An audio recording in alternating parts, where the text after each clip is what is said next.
এতে কর্পূর আর লবঙ্গ। কর্পূর আমরা সবাই জানি আমাদের বাড়ির বিপদ নাশ করে, কুদৃষ্টি কুনজরের হাত থেকে বাঁচায়, অপগ্রহ দোষকে নষ্ট করে শুভ গ্রহ গমন করে। মানে খারাপ গ্রহকে নষ্ট করে শুভ গ্রহণকে গমন করে, মানে শুভ গ্রহ বাড়িতে ডেকে আনে। আমাদের শত্রু গ্রহ কারা? রাহুকেতু কে? রাহুকেতু তো মানুষ নিজেই অন্যের ভালো দেখতে পারে না। আমরা অন্যের ভালো দেখতে পারি না, ভালো উন্নতি দেখতে পারি না, ভালো পড়াশোনা, ভালো খাওয়া দাওয়া, ভালো ঘোরাধরা। তার মনের ভিতরটা কী আছে আমরা দেখি না, শুধু বাইরেটা দেখি। সাজানো বাগান, ফুল ফুটে থাকে, দেখতে সুন্দর লাগে। ফুলটা যে কিভাবে হয়েছে, মাটিটা কিভাবে তৈরি হয়েছে, গাছটা কিভাবে তৈরি হয়েছে, ফুলটা কিভাবে ফুললো, সেটা দেখেন। সুন্দর বাগানটা দেখে সবার বুক জ্বলে, হিংসা হয়। কিন্তু আমাদের এটাই এই এই যে এখন অন্নপূর্ণা মা পুজো চলছে, যাদের দেখবে বাড়িতে খাবার পরে, রান্নার পরে, আগে খুব সুন্দর টেস্টি রান্না হতো, মানুষ খেয়ে ইয়ে হতো, দেখবে খাবার পরে শরীর খারাপ হয়, পেট ফাঁপে, বমি হয়, মাথা যন্ত্রণা হয়, কিছু খেলে শরীর খারাপ হয়ে যায়, তারা অতি অবশ্যই তার বাচ্চা কাচ্চা বড় সবাই রান্নাঘরের মধ্যে, বা যাদের ছোটো ঘর আছে ঘরের মেঝেতে, ঠিক এইভাবে কর্পূর আর লবঙ্গ, এই এখন মা অন্নপূর্ণাকে, মা অন্নপূর্ণা মা দুর্গা স্বয়ং মহামায়া, মা বগলামুখী ধূমাপতি রূপে তোমার শত্রুকে নাশ করবে। কামাখ্যাকে জয় মা তারা, জয় মা তারা, বিপদকে তারিণী। লোকে বলে না মা তারা মাকে ঘরে রাখতে নেই, খারাপ, ওটা ভুল কথা। মা তারা, তারা তারা মানে বিপদকে না তারা, মা স্বয়ং মহামায়া দুর্গা। যার জন্য সবাই ভালো থাকবে, সুস্থ থাকবে। এটে পোড়াও, যার যার বাড়ি নানান সমস্যা আছে, তারপরে আস্তে আস্তে বুঝতে পারবে। এটে পারলে সপ্তাহে প্রতি বৃহস্পতিবার করো, শনি মঙ্গলবার ঘরের মেঝে এরম একটা ধুনো তামার পাত্র হোক আর যাই হোক, এর মধ্যে দাও, দিলে দেখবে নিজেই বুঝতে পারবে। যাদের পার্সোনাল রান্নাঘর আছে রান্নাঘরের মধ্যে করবে।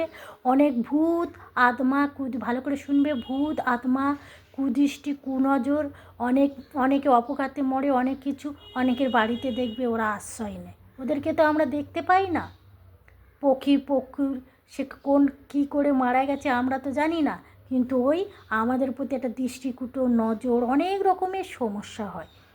তো এইগুলো করলে অনেক ভালো থাকবে, সুস্থ থাকবে। এখন অন্নপূর্ণা মা পূজা হবে। আর ওই এখন রামনবমী চলছে,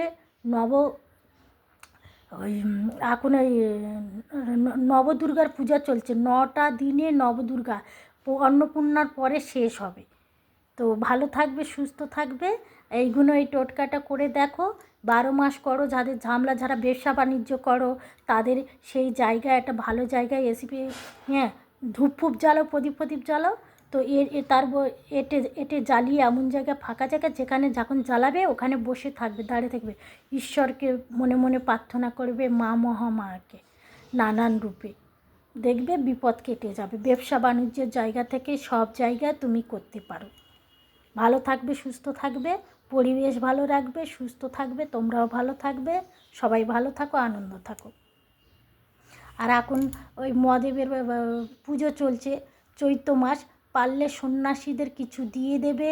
তাদের তাদের খাবার, দুপুরের খাবার হোক, 3বার ওরা খায়। 3বার আমি নিজে জানি, আমার বাড়িতে শিব ঠাকুর আছে, আমি নিজে সন্ন্যাসী হতাম, হ্যাঁ, জানি।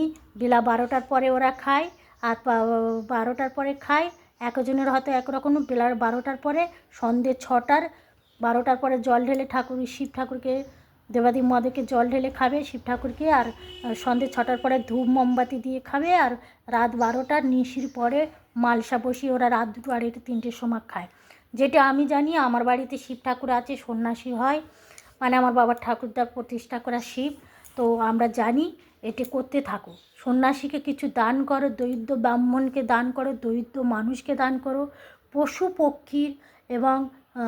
পক্ষীরকে দান করো, এবং অসহায় গরু খেতে পেতে পাচ্ছে না, তাদের অভাব খাওয়াতে পারছে, সেখানে ফল নানান রকম, আমাকে দেখবে জগজ্জননী মহামায়া চ্যানেলে দেওয়া আছে যে গরুকে খাওয়ানোর জন্য বাস্তুতে কী রাখলে, সবসময় তো একই কথা আমরা বলতে পারি না।